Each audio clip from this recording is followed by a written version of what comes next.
mbokku téléspectateur xarañ ci jamono mu di chaîne bi nga xamante ni ñu ngi koy amee rek fii ci biir Mauritanie rek ci deuxième chaîne nationale rek bu télévision nationale may am mbégte rek nu ngi koy defee saa su ne rek ci waxtu bi rek di leen dalal leen benn ndaw bi nga xamante ni moom saa su ne du nga koy remarqué ci biir réew mi rek muy liggéey lu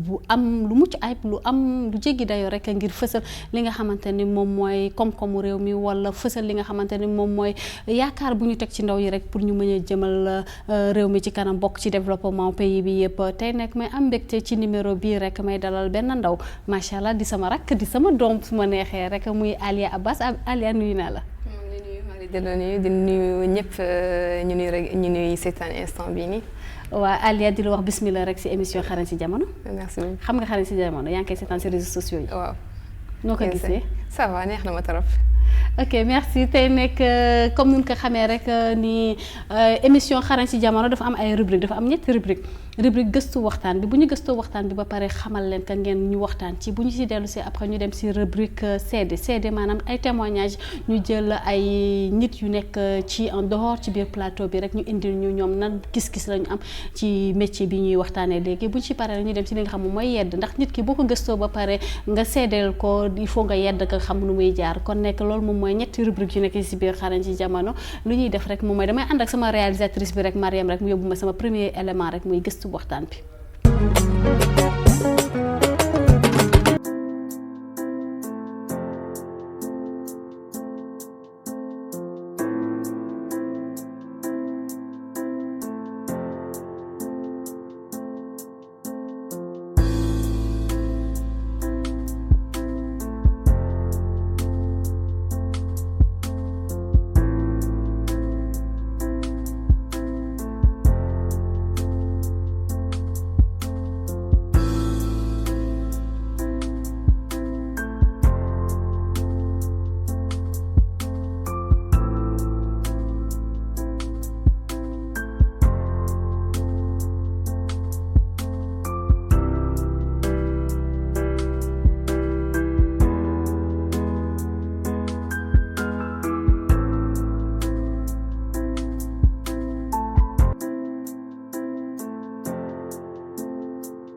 mbokki xarit yi gis ngeen ni li moo doon gëstu waxtaan bi kon tey ñu ngi waxtaanee li nga xamante ni moom mooy téléphone smartphone damay laaj sama caméraman rek mu indil ma sama téléphone jox ma sama téléphone mu jox ma sama smartphone lii la ñuy waxtaanee tey mu di téléphone bi rek ak liggéey bi Alia muy yëngu rek ci journalisme mobile bu ñu nee téléphone rek ñu bëri di yaakaar photo snap def li nga xamante ne rek moom mooy faux alors que yow da nga koy utiliser ci ay fins yi nga xamante macha allah ndax mën nga ma faram-fàcce tey lan mooy mooy journalisme mobile. waaw comme ni ko waxee léegi nii téléphone am na solo bu bëri boo xamante ni mën nañ si liggéey léegi ñun en tant que ay journaliste mën nañ si def ay vidéo pour ay reportages yoo xamante ni léegi ay chaînes internationales yu bëri ñu ngi utiliser téléphone comme outil de communication mooy nga xamante ni dañ si def ay reportages ak ay photo vidéo léegi ñun dañuy def mooy man en tant que journaliste di reportage yi may defee parce que sama téléphone laa koy def ak en même temps aussi damay former ay yeneen jeunes yi nga xamante ni ñu ngi fii Nouakchott ak ñu ngi boggee aussi lan la ñuy utiliser téléphone pour réaliser ay reportages envoyer seen ay messages et loolu mais Alia en tant que journaliste est-ce que téléphone bi mën na def liggéey de professionnel. Absolument est-ce que mën nga ma expliquer aspect boobu laata ñuy dugg ci li nga xamante ne moom mooy côté formation yi ngay joxe yi. absolument téléphone mën na def naka la koy defee. mën na def ay vidéo yoo xamante ne professionnel 100% léegi dañu soxla ay matériels yu mu war àndaale. comme lan par exemple trépied bokk na si micro bokk na si aussi léegi dina am benn genre pince bu tuuti boo xamante ne day ñëw accroché aussi téléphone bi pour mu téye ko bu baax léegi image bu fekkee am yëngatuwul du am ay du yëngu bu bëre loolu c'est-à-dire que la qualité elle est bonne bu fekkee flouwul tamit kenn mënul xam après ndax lii caméra lañ ko defee wala téléphone lañ ko defee différence bi doo xam lan la. te loolu c'est important il faut que nga am matériel bi ndax nga mën ko def. il faut nga am matériel bi ak il faut nga am base connaissance ci wàllum téléphone bi pour nga mën a def ndaxte aussi def liggéey bu professionnel ci journalisme dafa am lu mu laaj dafa am genre module de formation dafa am valeur de plan dafa am le regard dafa am lu bëri lu muy laaj est-ce que yooyu yëpp da ngeen di ko respecter ci biir yéen téléphone yi. absolument ci téléphone bi loolu yëpp c'est possible li ngay def ak caméra bi comme ni ma ko waxee léegi nii rek. caméra professionnelle yi ñuy filmer actuellement ak caméra yi ngay gis ni ñu entouré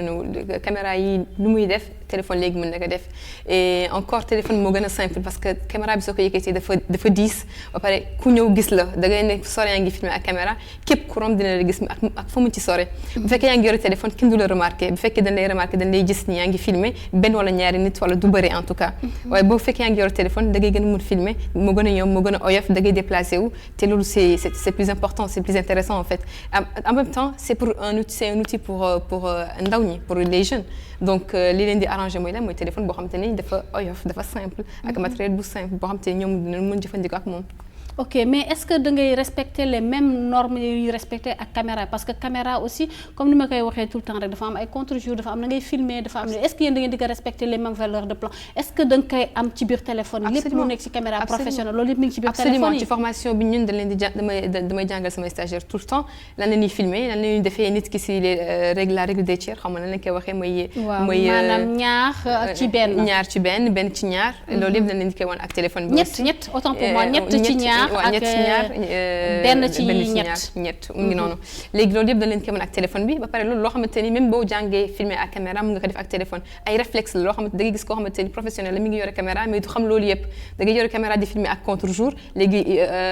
lumière bi da nekk ci gannaaw du rafet même ak caméra am na ay réflexe la soo ko mënee ak caméra mën nga ko def ak téléphone soo ko jàngee ak téléphone mën nga ko def ak caméra. naka la idée bi ñëwee ci yow comment nga jóg rek bëgg a jël di filmer ak téléphone. idée bi ñëwul dafa jékki-jékkiwul saa rek ñëw xam nga dama commencé def benn formation CESTI Dakar ak lan li filmer ak caméra ak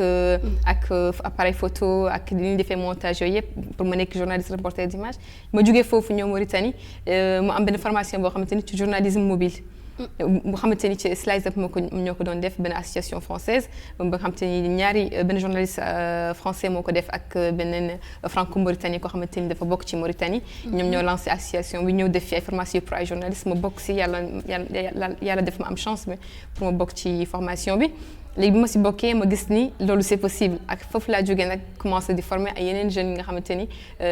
comme man ni ma ko jàngee di filmer ak sama téléphone ma wan leen ñoom tamit loolu pour nu mu si am. lu tax ngay former jeunes yooyu ci journalisme mobile pourquoi alors que journalisme mobile dafa am ay règles yi nga xam du nga ko war a respecter. absolument loolu dafa fekk ni man damay liggéey ak ay association ñi nga xamante ni dañuy yëngu ci biiru jeunesse bi pour nu génne leen ci seen ay problème yu ñu am comme chômage bi loolu yëpp ay problème la ak ñoom jeunes yoo xam te ne am na lu ñuy wax mais dañu xam lan la koy waxee yaa ngi gis léegi ñoom dañuy identifier dañuy dem ci jeunes yooyu ni ñu ngi def formation ci journalisme mobile léegi ndax bu ngeen bokk léegi suñu bokkee léegi moom man may nekk formatrice bi koo xamante ni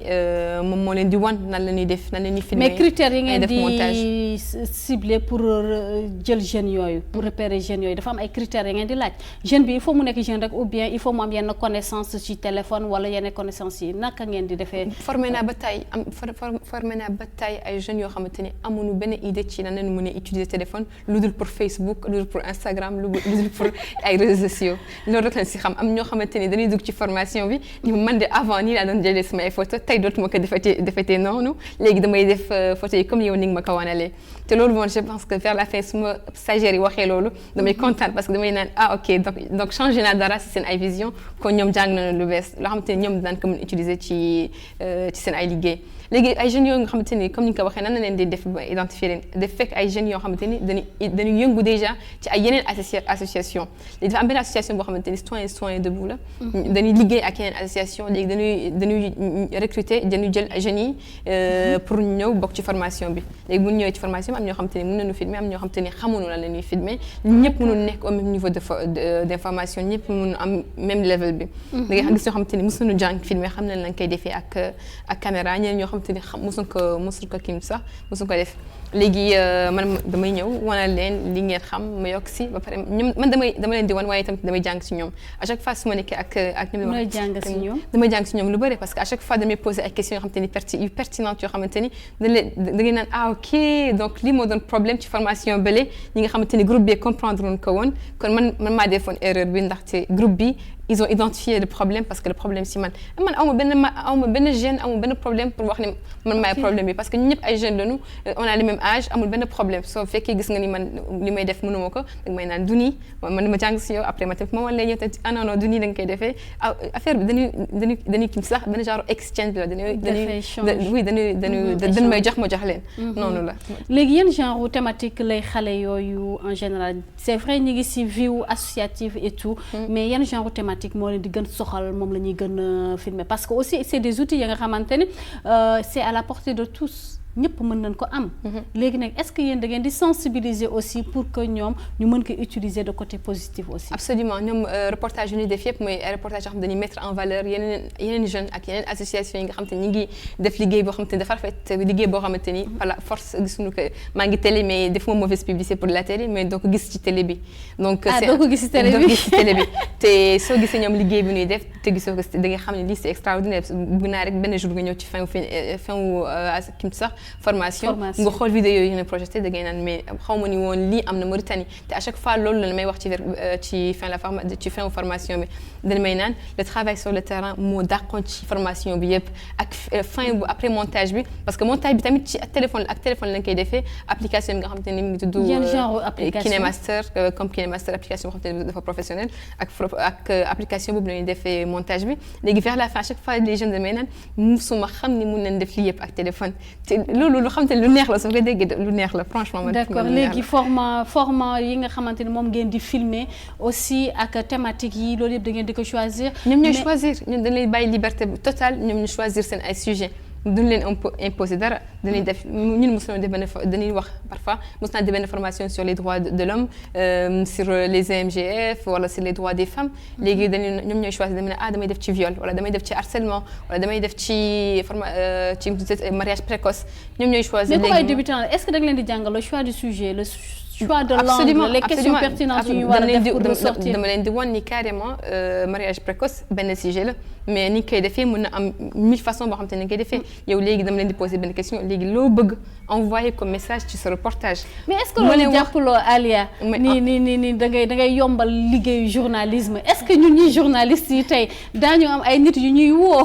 pour ñu liggéeyal leen bu fekkee yéen léegi ku jóg bëgg a nekk journaliste aussi. non du benn problème ñoom en fait c'est motivation pas vraiment ñu nekk ay journalistes mais ay journalistes citoyens ay nit yoo xamante ni bu ñu nekkee ci benn situation ñu mën def vidéo ñu mën ko produire ñu mën def montage bi man wax naa li mu la ko waxee léegi nii formé wu ma fii rek Nouakchott am na ñoo xamante ni formé naa leen Bogué. à l'intérieur du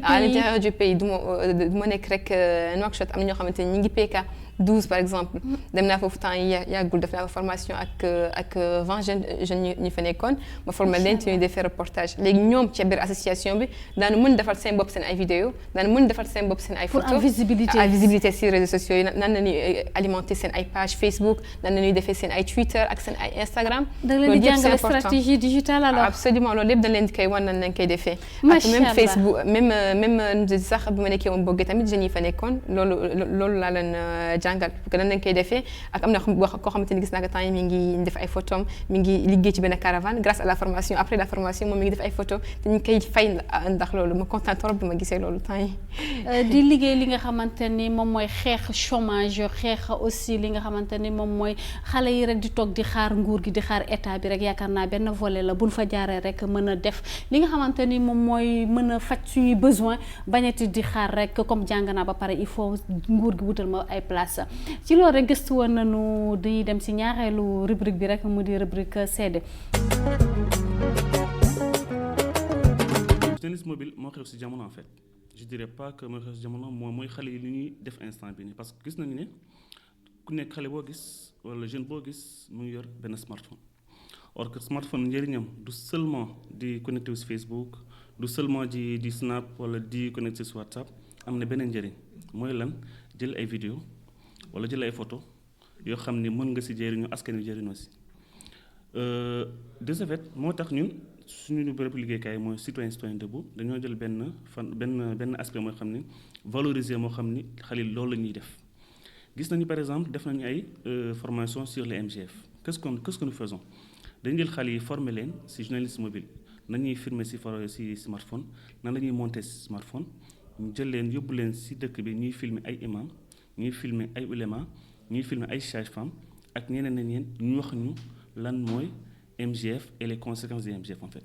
xale yooyu vidéo li ñuy produire ñooy filmer ñoo def montage ñoo koy partager ci réseaux sociaux yi ñoo xam ne li boobu mooy aspect positif boo xam ne mën nañu ko defar ci smartphone yi beneen aspect bi am na tamit mën nga nekk seen quartier gis loo xam ni lu jaaduwul benn injustice wala yaa ngi seen quartier gis loo xam ni xale ñu ngi koy def wala sax des trucs positifs ñuy def seen quartier tu peux prendre ton smartphone nga dem filmer waneewu ko nit ñi xam li xew seen quartier informé. donc du journaliste rek voilà exactement mooy suñu concept ni mooy journaliste citoyen nga moo aussi loo gis loo xam ne mën na jëriñ askan wi wala injustice la mën nga ko filmer nga kii ko mais aussi am na déontologie am na loo xam ne war nga ko filmer am na loo xam ne waroo ko filmer ñun aussi ce qu'on fait ici du formation rek nga former xale yi dem dañ leen wane loo war a filmer loo warul filmer li nga war a wane li nga warul wane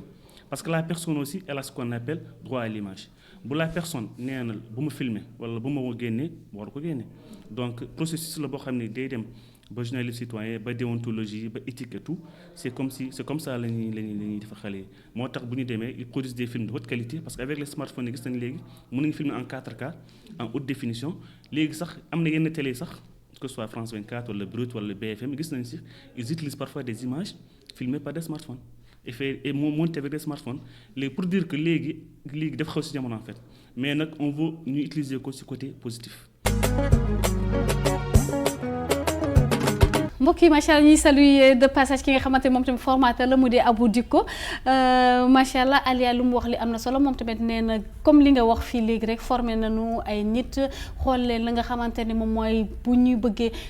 xeex injustice wala bu bëggee véhiculer ay messages yu positifs rek foofu la ñuy jaar loolu rek nga fi wax léegi ñu koy saluer de passage mais am na lu ma yéem aussi parce que nee na même léegi médias traditionnels di ci mel na ay BBC di ci mel na ay France 24 léegi duñuy utiliser smartphone yi di ko liggéeyee yow loolu ban gis-gis nga ci am. man gis naa si loolu lu rafet la bu pare loo si xamul boo filmer ak caméra da nga war après convertir mooy image bi ni mu meloon ni nga yaa ngi ko doogam di filmer dafay diis pour nga mën koy utiliser ci logiciel de montage bi il faut nga wàññi qualité bi ndax nga mën koy utiliser te loolu da jël temps pour nga convertir ko ak téléphone bi amul problème boobu yëpp da ngay dem rek jël image yi def sa montage rapidement en moins de 30 minutes tu as ton élément qui est prêt. mais yan durée ngeen di def est-ce que mën nga def parce que télé on voit des émissions d'une heure de temps des émissions de 30 minutes mais avec les smartphones je pense que dafa limité wu. waaw moom moo da gën a gàtt parce que ñun xam nañ ne léegi monde bi dañu yàkkamti suñu gisee vidéo bu gudd dañuy koy tayal saytaan ba pare ñoom xam nañu kan mooy seen cible mooy nit yi nga xamante ni ñi ngi ci Facebook ñi ngi ci Instagram ñi ngi ci Snapchat ñi ngi ci réseaux sociaux yi Twitter bokk na si tamit ñoom xam nañu ñun ñooñu amuñu jot toog 15 minutes ci Facebook di seetaan connexion bi mën na am baaxul. xam nga bu fekkee ñi ngi wax nit ñi nga xam te ñi ngi Nouakchott mën nañu am connexion bu baax boo xam te ni dina leen permettre ñu gis vidéo yooyu mais boo demee fu sore comme genre par exemple Alec nit bu fa nekk mën na mu am difficulté pour mu seetaan vidéo bi ndaxte 15 minutes dafa bëri connexion bi dina sonn balaa am koy seetaan. léegi lu am solo mooy dañuy defal nit ki reportage bu gàtt boo xamante ni 2 minutes maximum bu demee bu gudd 2 minutes 30 lay yem. comme ça ku nekk dina mën am jot ak temps ak connexion bi pour mu mën ko. te 2030 daa si mën a wax li nga xamante ni moom nga bëgg a véhiculer. absolument ce sujet ak seen dana nekk pertinent aussi. absolument c'est possible ba léegi def na ko te yaakaar naa ne réussir nañu ci affaire boobu ba léegi mën nañu def si suñu reportage problème bi solution bi ak lan moo si am ak lan moo si amul bu fekkee dañu respecter suñu angle mooy li nga xamante ni moom mooy message bi ñu bëgg jottali nit ñi ñuy seetaan ak nit ñi ñoo xamante ni ñu suivre si Facebook loolu jusqu'à présent mën def nañ ko te yaakaar naa ne réussir nañu ci côté boobu et donc c'est possible. lan mooy limitu téléphone yi est-ce que par exemple am na ay waxtu yi nga xamante ne mënatoo filmer ak téléphone yi am na yu muy laaj. absolument yan mooy difficulté aussi yi ngay rencontrer yow aussi. absolument comme ni nga ko waxee c'est vrai ça c'est une question très pertinente parce que téléphone am na ay limites téléphone du c'est vrai que téléphone mën na def lu bëri mais am na ay limites parce que bu guddee par exemple bu fekkee guddee na mënatoo filmer. léegi ak da ngay filmer mu commencé mu am ay grains qualité d'image bi da nga koy perdre par exemple. loolu baaxul mu nga filmer ak téléphone bu fekkee am nga trépied bi bu fekkee am nga micro bi parce que bu fekkee son bi baaxul comme ni ma koy waxee sama stagiaire tout le temps bu fekkee image bi dafa flou wala dafa yëngatu poubelle nee naa leen bu fekkee image bi baax na ak son bi baaxul poubelle. léegi ñoom su ma waxee Aliya donc c'est important nga am matériel boobu yëpp. da nga xam ne tamit mënoo filmer ci foo xamante ni dafa lëndëm comme ça comme ni nga xamante ne mi ngi am ay lumières yoo xamante ne artificielle la boo filmer ak téléphone bi dafa am ay grains ci image bi loolu tamit mënoo ko à chaque fois da ngay privilégier lumière boo xamante ni lumière bu naturel bi la moom mooy naaj bi daal soleil bi mi ngi lumière yu jour bi moom ngay mën a jël pour mën a filmer. absolument mi ngi loolu. léegi ci loolu est-ce que yéen amul kenn du leen rejeter par exemple les caméramans comme ni ñu koy waxee professionnels. wala les journalistes professionnels est-ce que amul benn regard bu leen di xoolee yéen ñi. les journalistes mobiles. c'est vrai bi ndaxte xam nga loolu yëpp dañ leen koy jàngal ci formation bi ci loolu yëpp si sa façon yow bi ngay ñëwee ak ni ngay téye sa matériel ni nga koy tegee ak ni ngay poser sa ay questions loolu mooy wan sa professionnalisme ndax mën nga wala mënoo. te à chaque fois bu fekkee yaa ngi am benn manque de confiance même bu fekkee yaa ngi yore caméra nit ki lay xool dañ naan est-ce que xam na lu muy def. bu fekkee am nga téléphone te yaa ngi xam ni ngay def bu baax a baax nit ki du laaj boppam ndax kii ni muy def nii baax na wala baax parce que moom mi ngi si téléphone am. à chaque fois day gis ay vidéo rafet ci téléphone am te xam na ni li ngay def nii c'est possible mun na nekk loolu au début bi ma commencé ak film ak sama smartphone dama daan poser question bi ci premier jour bi première semaine yi peut-être mais après bu ñu yàggee di ma gis ak gis samay vidéo ci internet bi kenn laajteetuma loolu ndax est-ce que lii professionnel la wala du professionnel. est-ce que ay entreprises yu mag duñ lay solliciter yow. absolument à part formation ya ngay defal ko absolument def naa déjà ay prestations pour ay organisations internationales que l'OIM bokk na si def naa déjà ay vidéos pour Banque mondiale bokk na si tamit ak bëri na mënuma la ko limal yëpp mais def naa ay vidéos yu dul jeex pour ñi ma cité yëpp te duñu gis différence ndax caméra la wala téléphone la ñoom seen yoon nekku si li leen gën a amal solo mooy qualité bi na image bi rafet na son bi baax ak na message bi nekk message boo xam te ni dafa fort dina am impact ci après ci ñoom lu ñu soxla seen communication. léegi rek di delluwaat rek seeti li nga xamante moom mooy suñu dernière rubrique rek mu di rubrique seede parce que comme ni nga ko waxee rek bu leen gëstoo ba pare foog ñu seede bu ñu seedee ba pare ñu dem yedd léegi di delluwaat rek seetiwaat Abou Dicko am na lu mu wax rek jagleel ko askan wi. On a tous un engagement. jeune bu nekk am nga sa engagement muy engagement associatif muy engagement sa quartier muy engagement sa liggéey donc am na loo xam ne boo ko gisee bul nee rek ça ne regarde pas en fait bu fa xam ni li nga gis ni war nañ ko wanewu nit ki war nañ ko xam am nga sa smartphone mun nga kii léegi boo duggee sax si YouTube ku nekk am na smartphone mu nga gis ay tutoriel ñu lay won ni ñun nañuy jël photo nan lay comment dirais-je def montage bi nan lañ koy publier voilà conseil bi ma lay jox mooy lan na nga ko def smartphone na nga ko utilisation bu positif. smartphone du seulement jëlee photo di snap wala di filmer kenn xamul affaire yooyu mais am na wàllu yoo xam ne mën nga ko génne si smartphone aspect positif mooy filmer loo xam ne war nañ ko gisee woon loo xam ne kenn gisu ko woon ak yeneen nit yi bu ñu bëggee jeune boo xam ne bëgg na initié wu si jeunesse mobile ñun suñu bérébukaay c'est des citoyens bu dañuy former gratuitement ay jeunes si loolu bien vrai que amuñu matériel bu ñuy joxe amuñu micro cravate amuñu yooyu mais bu ñu ñëwee fii on peut les initier ñu wol leen nan la ñuy filmer nan la ñuy monter nan la ñuy partager seen vidéo. mbokki téléspectateurs yi macha allah gis ngeen lu mu wax rek mooy nan ko utiliser yaakaar naa foofu moom mooy stratégie digitale la ñuy gën a wax nit ki nanu filmer ba pare mais nan xool nan la nga ko war a utiliser aussi yow tamit si stratégie digitale lan ngay wax ñi nga xam suñu askan yi rek ñi nga xamante ni macha allah ñu ngi si WhatsApp ñu ngi si Facebook ñu ngi si lépp rek yore seen ay téléphone lan nga am message ba leen di wax est-ce que yan vidéo la ñu war a dugal ci aussi ci wàllum wàllu téléphone yi ak yooyu publier. man damay di wax nu def attention parce que bu fekkee bu ñu demee ba di wax waxu numérique xamal ni sa téléphone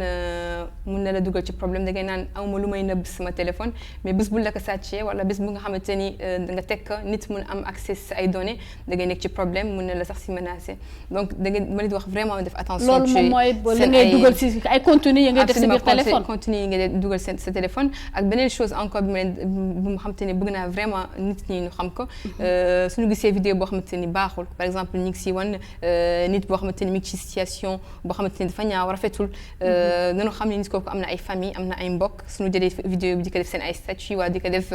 di ko yónnee waat ñeneen dafay metti torop ci nit ki nañ teg seen bopp ci place nit ki balaa ñu koy télécharger wala seetaan ko wala envoyé waat ko keneen suñu gisee loolu nag supprimer directement wala nañu wax ni man lii intéressé wu ma loolu moom franchement loo xamante ni c'est important nit ki mu am benn genre façon mu am benn genre genre boo xamante ni xaw ma la na koy waxee yar li nga yéenew waaw yar benn genre yar la boo xamante ni da koy amal sa bopp yow nga ni léegi kon sunu maam yi seen temps amul woon internet amul woon léegi ñun suñu temps am nañu téléphone léegi dañu war créer benn genre éducation pour le téléphone benn genre éducation boo xamante ni daf ñuy permettre ne naan lii dama koy seetaan lii dama ko seetaan su ma gisee ni lii rek baaxul ci nit ki ma koy seetaan boo xamante ni ci image bu ñaaw la damay tëj vidéo bi supprimer ko maintenant bu ma envoyé ci yéen yi wala du ma nekk di ko daal est-ce que boo supprimer woo rek supprimer na par exemple su mel na Facebook loolu beneen débat la loolu moom beneen débat la da ngay yaakaar ni loo supprimer dem na waaye Facebook loo ci ma supprimer même message ma la ko commencé bind te yónneewu ma la ko ma supprimer ko yaa ngi gis xam nga message bi yow gisoo ko yëgoo ko waa Facebook gis nañ ko te loo xam-xam sa bopp téléphone moo la gën xam sa bopp wallaahi ñu ngi noonu waaye loolu beneen débat la maa ngi lay conseillé nga def si émission incha allah daan ci def parce que bëri na di li nga xamante moom mooy numérique bëri na ay facettes léegi duñu doon waxtaan rek moom mooy journalisme mobile rek te moom macha allah mu xarañ ci lool macha allah di si def ay prestations di si def lu bëri di former nekk lu gën a yéem moom mooy former ñi nga xamante moom mooy citoyen lambda yi ñu mën a utiliser à des fins positives li nga xamante moom mooy seen vidéo yi léegi conseil bi nga jox bi am na solo lool mais ban conseil ngay joxe rek li nga xam ne dafay jumblu ci journalisme mobile aussi téléspectateurs yi seetaan laata ñuy tàggatoo. dama di conseil nu ut ay information ci journalisme mobile bu fekkee sax lu dul journalisme mobile mooy réalisation ak téléphone. mun nañ si. ban façon téléphone la ñu war a wut. téléphone boo xam te ne day filmer bu rafet. Comme Samsung duma def publicité fii mais am na ay Samsung yoo xamante ne dañuy filmer ay images yu rafet am na yeneen yoo xamante ne dañu filmer ay images yu rafet. application montage bi est-ce que c'est gratuit wala il faut licence. application montage bi malheureusement c'est pas gratuit KineMaster foog nga jënd ko. ay ñaata lay jar warul cher noonu war na jar ay 9 euros wala 6 euros mais le problème même si boo am nga carte visa nga bëgg ko jëndee fii Mauritanie mënul nekk parce que dafa am benn genre discrimination numérique Google nee na Mauritanie mënul jënd KineMaster. Mauritanie bokkul ci monde numérique. mi ngi noonu lu tax nag xaw ma nag loolu man nag du ma si wax dara. yaakaar naa suñu ministre technologie ak yooyu daan ci jéem a xoolaat rek pour que ñu gën ñu ëpp parce que des fois da ngay bëgg a seetaan benn vidéo sax ñun vidéo warloo ko seetaan sa dëkk. voilà loolu moom mu di ay limites pour man dama yaakaaroon ni internet mooy espace bu nga xamante ni dafa ubbeeku amul frontière amul mën nga def lii amul mënoo def lii discriminer mu lay discriminer mun naa la mënoo def lii mënoo foog nga visa ba ci internet ndam na métti de. donc ba lay bàyyi nga tàggatoo donc il faut kit bi aussi am yaru am éducation. pour ñi nga xamante ni nga am amour métier bi ku nekk mën na filmer. et surtout pas de zoom booy filmer ak smartphone. pas de zoom avec le smartphone mun nga zoom ak caméra dëggantaan waaye téléphone bi looy soo zoomee nii rek da ngay yàq image bi. il faut nga jege nit ki nga jege da ngay jege ak sa tànk ngay zoom. ok merci Alia ma lay remercier bu baax di la wax merci sa présence ci émission xarañ ci jamono rek di la ñaanal yàlla yaa xam foo bëgg egg yàlla la fa yàlla may. et puis di ñaanal aussi di wax approcher xale yi di leen leen wax nañu gën a jege ki nga xamante ni moom mooy Alia rek ndaxte mu di ndaw xale bu tuuti macha allah mais loxoom set wecc muy ànd ak mag yi di la wax aussi féministe la kooku aussi beneen débat la daan ci dugguwaat rek di saluer de passage ñëpp ñi nga xamante rek ñi doon seetaan émission bi rek di leen dig daje incha allah sama beneen numéro